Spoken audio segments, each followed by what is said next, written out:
Assalamualaikum warahmatullahi wabarakatuh. Perkenalkan, saya Asmaul Husna, NIM 246010, Prodi Pendidikan Bahasa Indonesia 2024A Universitas PGRI Jombang. Di sini saya akan membawakan materi tentang teks deskripsi.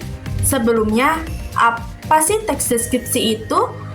Teks deskripsi adalah teks yang menggambarkan tentang sesuatu ataupun objek, tempat, atau peristiwa secara rinci dan jelas sehingga pembacanya bisa merasakan secara langsung. Tidak hanya itu, teks deskripsi juga bisa menggambarkan ciri fisik seseorang tanpa kita harus tahu orangnya terlebih dahulu. Nah, misal nih, kalian habis ketemu teman kalian yang sudah lama nggak ketemu, dan kalian akan menceritakan kepada orang tua kalian kalau kalian habis ketemu orang tersebut.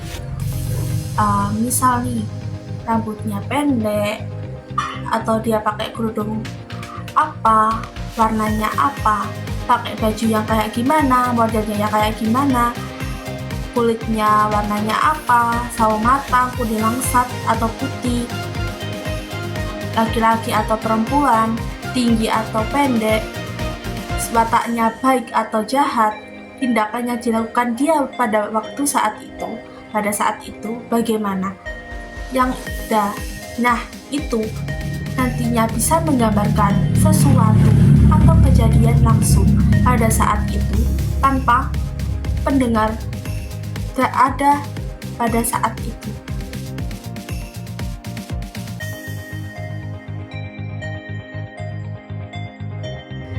Teks deskripsi juga mempunyai ciri-ciri. Apa saja sih ciri-cirinya? 1. Menggambarkan objek seperti benda, tempat, atau suasana. 2.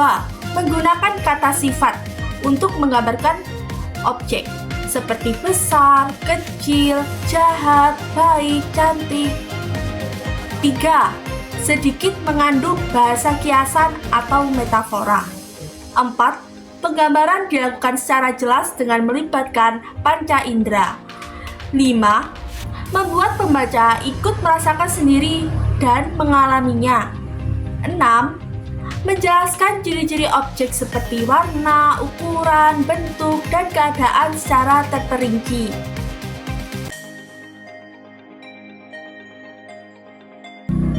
Selain ciri-ciri, teks deskripsi juga mempunyai struktur sebagai penyusunnya, yaitu terdiri dari 3 struktur. Yang pertama, identifikasi atau gambaran umum, yaitu berisi nama objek yang dideskripsikan, lokasi, asal-usul atau sejarah lahirnya, makna nama atau pernyataan umum. 2. Deskripsi bagian, berisi perincian tiap bagian objek berdasarkan hasil pengamatan dan panca indera penulis. 3. Penutup, berisi kesimpulan dari penulis berupa kesan atau harapan dari kejadian atau pengamatan sebagai bagian teks deskripsi yang telah dibuat. Teks deskripsi juga terdiri dari beberapa jenis, yaitu berdasarkan cara mendeskripsikan objek, dan yang kedua berdasarkan objeknya. Nah, untuk yang berdasarkan cara mendeskripsikan objek dibagi lagi menjadi 2, yaitu deskripsi eksplanatoris, 2. Teks deskripsi sugesti. Untuk yang pertama yaitu teks deskripsi eksplanatoris. Apa sih teks deskripsi eksplanatoris itu? Teks deskripsi eksplanatoris adalah teks deskripsi yang ditulis berdasarkan fakta atau kenyataan yang dilihat oleh penulis. Jadi, penggambarannya adalah pengalaman atau yang benar-benar dilihat oleh penulis saat itu. Contohnya, aku pergi ke taman bunga. Di sana, aku menemukan bunga matahari, bunga tulip, dan bunga-bunga lainnya. Warnanya beragam, cantik-cantik, hingga aku tak jenuh untuk melihatnya. Letak taman bunga yang aku kunjungi di area pegunungan sehingga hawanya sejuk dan tidak terasa panas seperti di area kota di rumahku. Dan untuk yang kedua, terdapat teks deskripsi sugesti. Teks deskripsi sugesti adalah teks deskripsi yang ditulis berdasarkan kesan-kesan yang muncul. Kesan-kesan yang muncul bisa berupa ekspresi wajah dan gaya bicara.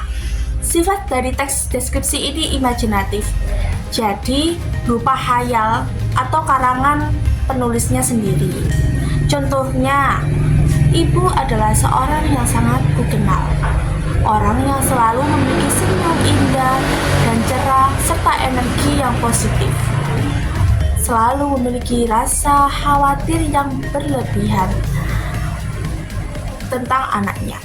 Berbicara dengan nada lembut serta meyakinkan. Hadirnya membuat rasa nyaman pada anak-anaknya. Dan untuk yang selanjutnya berdasarkan objeknya. Untuk yang berdasarkan objeknya ini terdiri dari 4 jenis teks deskripsi, yaitu deskripsi tempat, deskripsi orang, deskripsi benda, deskripsi waktu. Untuk yang pertama yaitu deskripsi tempat, yaitu teks deskripsi yang menggambarkan atau mendeskripsikan tentang ruangan. Bisa ruang kamar, ruang makan, ruang kelas, dan sebagainya. Untuk yang kedua, deskripsi orang, yaitu teks deskripsi yang menggambarkan orang secara rinci. Misal ciri fisiknya, atau tingkah lakunya, kesukaannya, hobinya, dan sebagainya.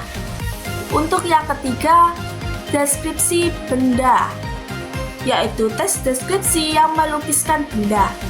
Bisa benda yaitu televisi, atau vas bunga, lemari, handphone, baju, dan yang lain-lainnya. Dan untuk yang keempat, deskripsi waktu, yaitu teks deskripsi yang menggunakan urutan waktu. Nah, ini bisa berupa perjalanan kalian liburan. Itu bisa dideskripsikan menurut urutan waktunya. Dalam teks deskripsi juga mempunyai ragam bahasa penggunaannya. 1. Menggunakan kata konkret atau bisa diserap dengan panca indera pada kalimat perincian. Nah, misal nih, kalian mendeskripsikan makanan soto. Kalian pasti akan mengatakan soto itu enak, rasanya pedas, atau yang bagaimana, bumbunya yang dipakai apa. Nah, itu bisa menggambarkan jika orang yang mendengar atau membaca bisa merasakan bagaimana itu rasanya tanpa harus makan soto waktu itu. Nah, misalnya lagi, kalian mendeskripsikan orang. Kalian akan menjelaskan dia pakai baju apa, rambutnya sebahu, panjang, kulitnya warna apa. Ya, kayak gitu. Untuk yang kedua, membuat kata kerja yang membuat benda mati seolah-olah hidup. Nah, misalnya kayak gini. Pepohonan di taman bunga seperti menari-nari ketika terkena angin di sore hari. Nah, seperti itu. Cukup sekian penjelasan teks deskripsi dari saya. Kurang lebihnya saya mohon maaf. Semoga bermanfaat bagi para pendengar dan bagi para pembicara. Sekian, wassalamualaikum warahmatullahi wabarakatuh.